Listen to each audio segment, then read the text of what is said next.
Երբևէ մտածել եք, թե ինչպիսի երկրից է եկել այն հնդիկը, որը օրինակ շաուրմա է առաքել ձեզ համար հորդառատ անձրևի ժամանակ։ Կասեք իհարկե Հնդկաստանից։ Իսկ ինչ գիտենք մենք Հնդկաստանի մասին։ Այն, որ այնտեղ նկարահանում են սրտաճմլիկ մելոդրամաներ ու ֆանտասմագորիկ անհեթեթության հասնող մարտաֆիլմեր։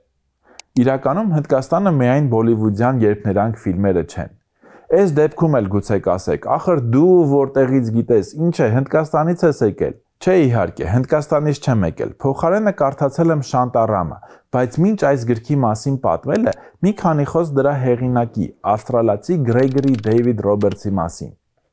Նրա իրական անունը Գրեգորի Ջոն Փիթեր Սմիթ է։ 1978 թվականին նա Ավստրալիայում դատապարտվել է 23 տարվա ազատազրկման ավազակային հարձակումների համար,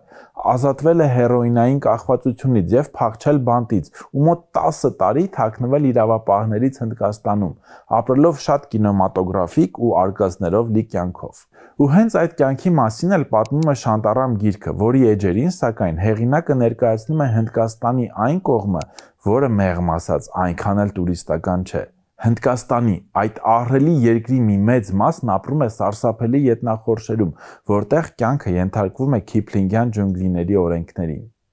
Այս ստեղծագործությունը մի մեծ դարպաս է բացում դեպի Հնդկաստան, պատմում այդ երկրի հրաշքների ու խնդիրների մասին, չմոռանալով ընթերցողին մատուցել զգլխիչ արկածներ ու անսպասելի զարգացումներ։ Շանտարամի թարգմանությունը հայերեն հաստատ կհարստացնի հայաստանցիների պատկերացումները Հնդկաստանի մասին, ինչպես նաև անչափ ավելի որակյալ ու հետաքրքիր այլընտրանք կդառնա տարատեսակ սերիալների ու ֆիլմերի համար։